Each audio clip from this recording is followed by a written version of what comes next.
असं म्हटलं जातं की जिथे विज्ञान हात टेकतं आणि जिथे आध्यात्मिक ताकद निर्माण होती. बाळू मामा नक्की कोण होते? देव हा कधीही आपलं रक्त पाठीमागे ठेवत नाही. पापमोचनी एकादशीला मामा स्वतः अवतरणार आणि जगाचं पंचांग वाचणार. मामा सांगतात एक खांब कैलासात आणि दुसरा खांब मेतक्यात, याच्याशिवाय दुसरा खांब या पृथ्वी तलावावरती नाही. मामा योग रूपानं माझ्या देहामध्ये प्रवेश करतात आणि ती जगाची भाकणूक सांगतात. की न्यूझीलंडमध्ये असणार स्कॉटलंडमध्ये तुम्ही मामांची मूर्तीची प्राणप्रतिष्ठापना केली, ते कसं घडलं? ते ज्यावेळी मामा एक वेगळंच वागायला लागलेत असं ज्यावेळी त्यांच्या वडिलांच्या लक्षात आलं तेव्हा याला गडी ठेवण्याशिवाय गत्यंत नाही म्हटल्यानंतर चंदुला शेटजींच्या घरी बाळू मामांना चाकरीला ठेवलं. मामा जन्मे धनगर परिती शेषाचे ते अवतार.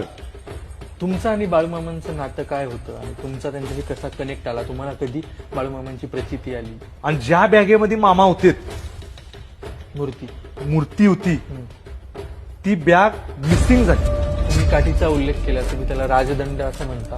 काय आहे या काठीचे, या राजदंडाचं महत्व काय आहे तुमच्या वंश परंपरेचं? ते सगळे लागले बघायला लागलेत या धनगराचं इथं काय काम आहे.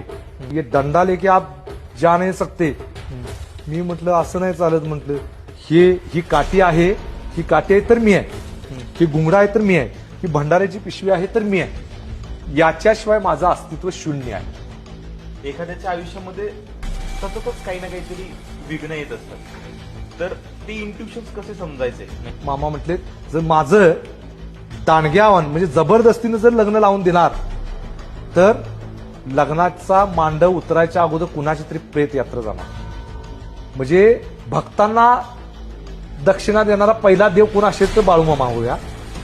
अशी काही उदाहरणं आहेत की तुम्ही एखादी भाकणूक केली आणि ती जगामध्ये सत्यात आली किंवा भारतात सत्यात आली, महाराष्ट्रात सत्यात आली? 1990च्या दशकामध्ये ज्यावेळी आमचे वडील भाकणूक करत होते त्यावेळी एक विषय भाकणूक द्यायचा की 18 तऱ्हेचा आजारी डॉक्टर लोक हात टिकतील,